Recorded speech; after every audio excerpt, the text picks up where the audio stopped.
Okay, how are you? Yes, I'm downtown at the courthouse. I'll tell you why at the end of the video. Welcome to the Upper Manhattan monthly townhouse market update for October. This is Robb from Harlem Lofts. Here's what we have. The chart behind me shows the 120 on the market right now, townhouses. That is the most we've seen this year. And if you look at the chart behind me, that goes back, I think, pre-COVID. You'll see that this is a lot on the market. So what you hear in the rest of the country and what you hear even on these broad Manhattan reports is not true in Harlem. We have inventory, and we do have some things that differ from the market reports you hear from others. So new listings, 25 new listings hit the market just in the last 30 days. 11 of those are brand new. We haven't seen them before. 14 relisted. We can tell you all about those and why they may have been taken off, etc. Okay, left the market. 7 left the market. Only 1 went into contract. 6 of those were delisted.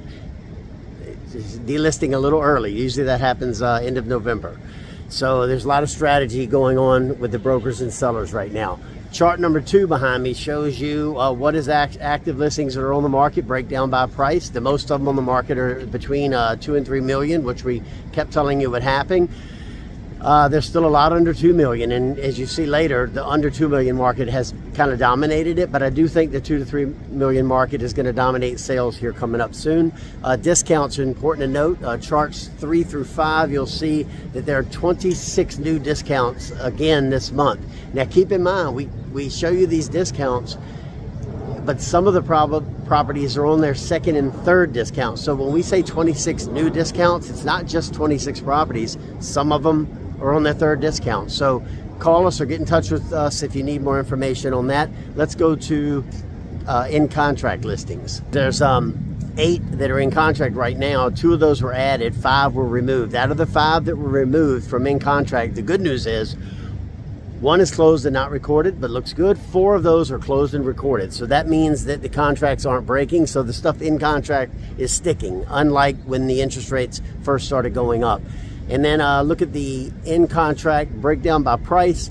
As we predicted, the $2 to $3 million market is now outpacing the under 2 million.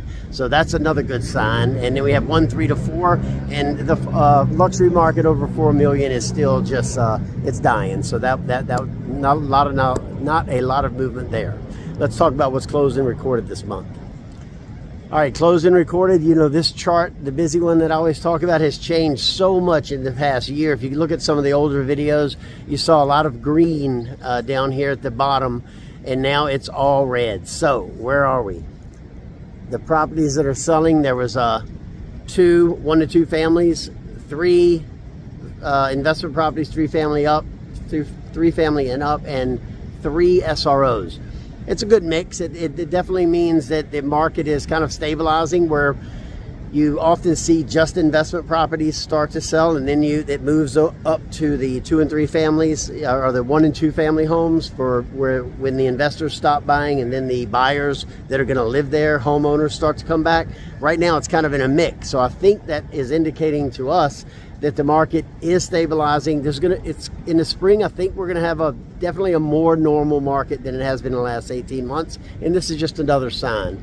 The average price per square foot, I'll let you look on the chart yourself here.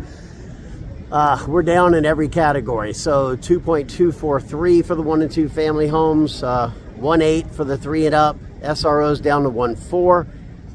That's a little jaded by some really low priced sales that we did include, where sometimes we remove them, but unfortunately they are fair market sales right now. And then price per square foot, the SROs were way down, 23%, $378 per square foot, but keep in mind there were a couple of really low sales there. And then the other properties are, $586 and for the 1 and 2 families, and then investment properties $442. They're all down, 16 to 20%, and we kept telling you that the properties were taking 20% discounts, averaging 500,000, and those are the ones that are moving. So all of this stuff makes sense if you went back 8 months ago and we told you, if you have a average priced home in Harlem, cut it 500,000 if you want to move it. And that's what happened. And all of this tells that story. My outlook on the market. My outlook's always from my gut, so this may be similar to last month, but bottom line here is the market is going to normalize for the spring. Whether it's going to be aggressive, I don't know, but it is normalizing. You see a good mixture of properties selling. You see the discount still happening. The ones that are moving at a 20% discount, or $500,000 on an average $2.5 million home in Harlem. So everything is kind of playing out. People are buying again. The contracts are sticking and they're going to closing. So that means in the spring, you're going to see sales at this 20% discount of discount from a year ago pricing, or a year and a half ago. And but people are going to start buying again in the spring. And unlike other areas, we do not have an inventory problem here in Harlem. We actually have more listings this year than ever. So it's a good time to buy if you're a buyer. If you're a seller, I don't think you're going to see some major price increases in the next couple of years. If you have one of those adjustable rates, which many of you may, keep an eye on those because they're going to be expiring in the next 2 to 3 years. So that's going to keep the market, because there's a lot of them in Harlem, that's going to keep the market kind of tame and leveled out no matter what else happens, because these adjustable rate mortgages are going to start hitting the market over the next 2 and 3 years. Hope you enjoyed it. We'll talk to you in November. Trick or treat. Why am I here? Well, we spend a lot of time here doing research. Our research department does here at the Supreme Court, but I'm here on jury duty for a month. I got picked, so my lucky day. See you in November.